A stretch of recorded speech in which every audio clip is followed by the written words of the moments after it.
Great to see you, man. This is exciting because we've seen the trailers. Yes. Now we get to see the real gameplay. And Paul, you were kind enough to let Bossman have some fun with Spyro. So, you know, Activision had an incredible year last year remastering Crash Bandicoot. I think everyone was secretly hoping Spyro was next, and you made those hopes a reality when you announced it. So tell us a bit about Toys for Bob, you know, remastering this classic franchise. First of all, why did you guys want to do this?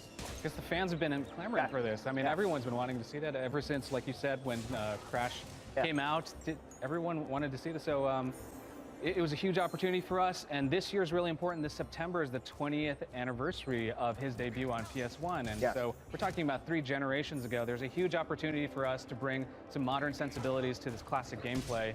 This is the golden age of platformers, and it's really lovely. So I can't headbutt the dogs, right? I should not try to headbutt the dogs? Your strategy, you told me you're an expert before. I said that to everybody. Just so you could play the game. So one thing I wanted to ask about was remastering this, you know, when BV went in for Crash, and a lot of people were wondering, like, well, you know, how are they going to change the physics? How, like, so, you know, there's a lot that has to go in to remastering a game. It's not just sort of, you know, up-resing it. So tell us about what work did you have to do to sort of, you know, truly remaster this? Because even now, I mean, the visual fidelity, I'm really impressed with sort of the particles and the motion blur and everything. Tell us, you know, did you really build it from the ground up again? We did. Yeah. It's a similar process with Crash. The first question we asked was, is there source material? And the answer was no. We actually reached out to the Insomniac crew, and they're not a part of this project or anything, but we did talk to them, and it was lost. That data was lost in one of their moves. That's funny, because Naughty Dog, I remember they actually did have some of the original geometry that they saved for Crash, but so you guys really, you just did it off-site, basically, of like playing through the game? We had, a lot of it was by eye, but we also built a lot of custom tools that we called Spyroscope. One of our engineers, Steve at Toys for Bob, built this. And so we put Spyro under a microscope, and we're actually able to extract a lot of the metrics.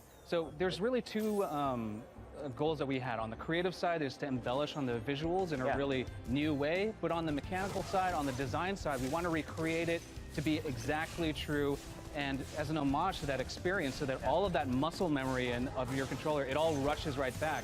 So the tool Spyroscope actually was able to extract the placement, the scale, the actual the vertex information of the levels, and we actually did frame analysis on the jump itself as well. So like at frame 3, how high is he? What's his speed? That's amazing. You have to do it sort of literally just off the old game disc. Kyle, how does it play?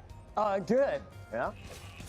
We have a little bit of like through the TV, we have a little bit of like live YouTube lag, but we're doing great. I've just beat it, right? Okay, there you did it. So even with your delay, Kyle, you're still a master at the first level of Spyro. We're gonna do the second level now, though. Okay. Second level. So this is a lot more challenging. Treetops is actually really notorious. I think Cerny had a hand in making this one a little bit difficult to chain all of the... Mark Cerny special? Okay. Yeah, I look forward to seeing this. So you're showing 2 levels here, and it's coming out later this year, right? Yes, September 21st. Oh, wow. It's going to be on PS4 and Xbox One. Okay. Both platforms right off the bat. We got to get the Switch version, not yet?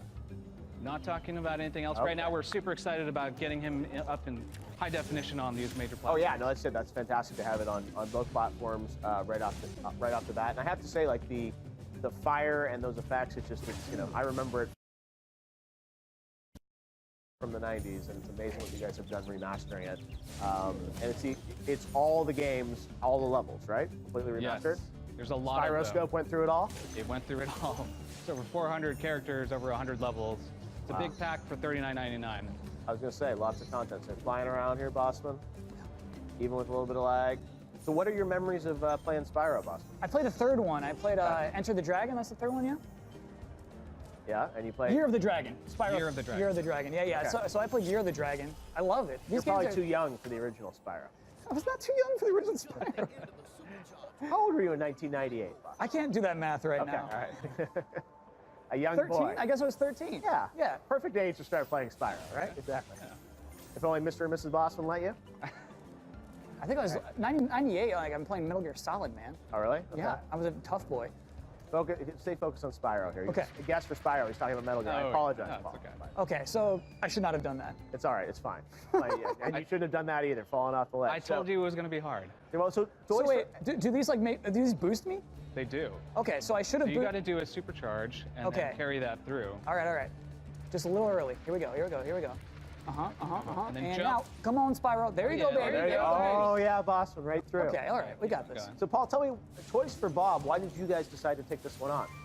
We have a long history with Spyro. Yeah. Obviously, we did the Skylanders games as well. That's right, that's true, with Spyro and Skylanders, yeah. Yes, and so when we took this one, we looked at that as two different characters, and Spyro was obviously a huge inspiration for the Skylander series, so it was really great for us to return full circle back to the original source and try to make this a new, fresh experience. The enemies look cool, man. I mean, look at these guys. Yeah. No, I love it's cartoony and fun and it's super expressive. That's the other thing. I think it's like the level animation is there's a lot of personality to it, which again, like back in the old days, just didn't have that fidelity to be able to do some of that stuff that you guys are doing now. So it's these are the types of games that we love to make at Toys for Bob. They're games that don't take themselves too seriously, and like I said, like back in the 90s, that was a golden age of platformers, so it's great to get that kind of resurgence. No, Spyro, no.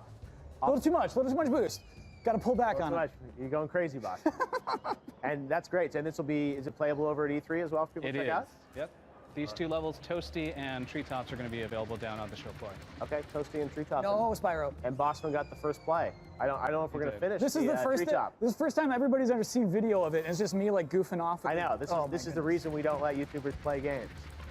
Or at least pre-release games, right? But you're going to make it, Bossman. Yeah, I'm good. High pressure. We put the countdown clock. See how you do here. Last shot, Bossman. Okay.